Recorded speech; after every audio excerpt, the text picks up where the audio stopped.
Geus leuwih 3 bulan urang diajar di imah. Loba tugasna, mata gancang perihna.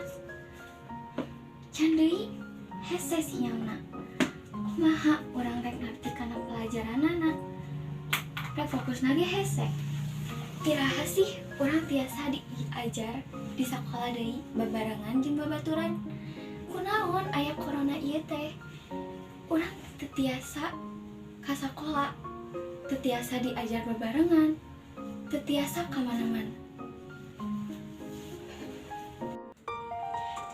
Ulah kitu, ayeuna virus corona jeung urang teh sarua ciptaan Gusti Allah, anu mana Gusti Allah teh nyiptakeun sagala hal pasti aya manfaat jeung aya tujuanna.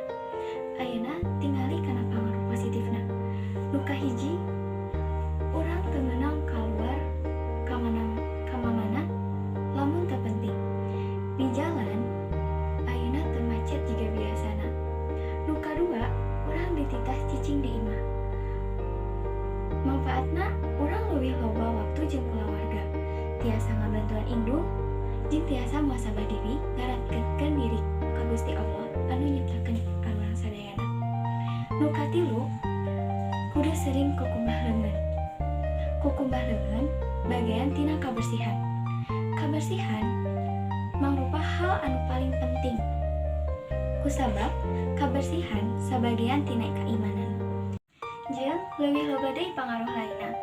Ayeuna sok tingali anu kakeunaan ku virus corona teh loba jeung aya nu nepi ka eueuhna. Kuduna urang teh syukuran urang tiasa keneh ngariung jeung kulawarga, dipasihan kesehatan, dipasihan rezeki, jeung urang tiasa keneh diajar sok sanajan ngaliwatan ramat kaca. Lamun jaringanna butut, nya urang kudu sabar. Urang teu meunang nyalahkeun ka Gusti Allah. Kuduna urang lobaan rasa syukur, sabar, zikir, jeung doa. Kusabab sagala hal teh milik Gusti Allah. Jadi urang kudu ikhtiar tur tawakal.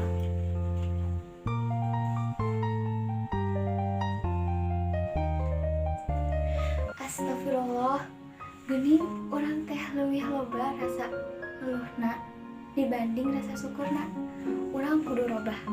Urang teu meunang kieu terus.